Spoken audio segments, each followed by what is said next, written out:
Southeastern Massachusetts is seeing an increase in the highly pathogenic avian influenza, HPAI. The virus, mainly spreading among birds, has been a public concern for years. So why is there a bigger outbreak now, and what are the most important things for folks to know? These are some of the questions we asked Mass Audubon and the Barnstable Health Department, where Leah Hamner is the county epidemiologist. Bird flu, avian influenza remains, by and large, an animal virus.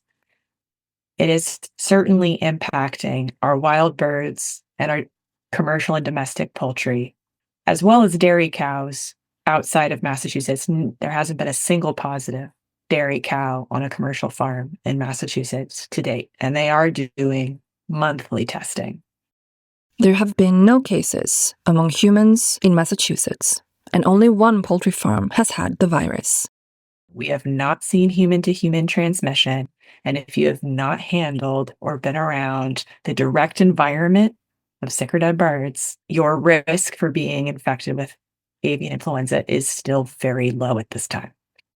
According to state authorities, since 2024, 67 people in the U.S. have been infected.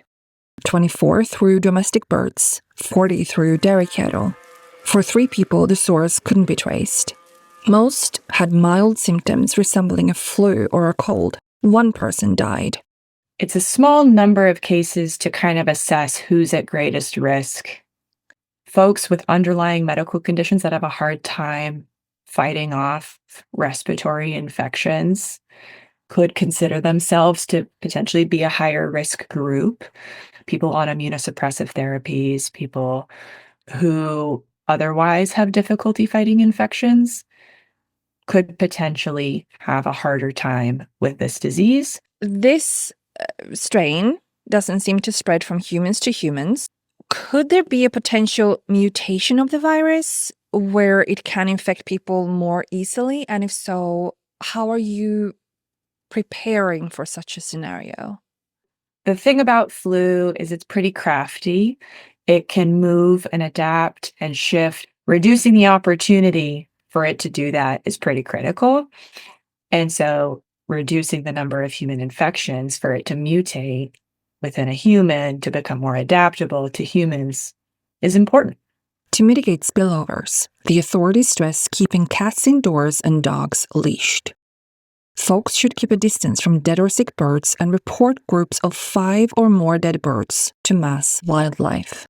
People with backyard flocks should report signs of illness to the State Department of Agriculture. The new strain is called H5N1 and entered the U.S. in late 2021, and in 2022, the first infected wild birds in Massachusetts were detected on Cape Cod. The current spread is the biggest yet, but why? John Herbert, Director of Bird Conservation at Mass Audubon, says winter means birds flock closer together.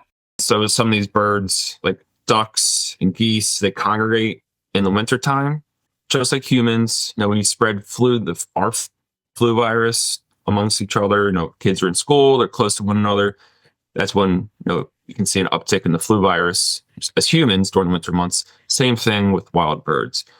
When these populations are really congregating during the winter months, that's why we can sometimes see an uptick in the cases. And how can a person tell if a wild bird is infected and sick?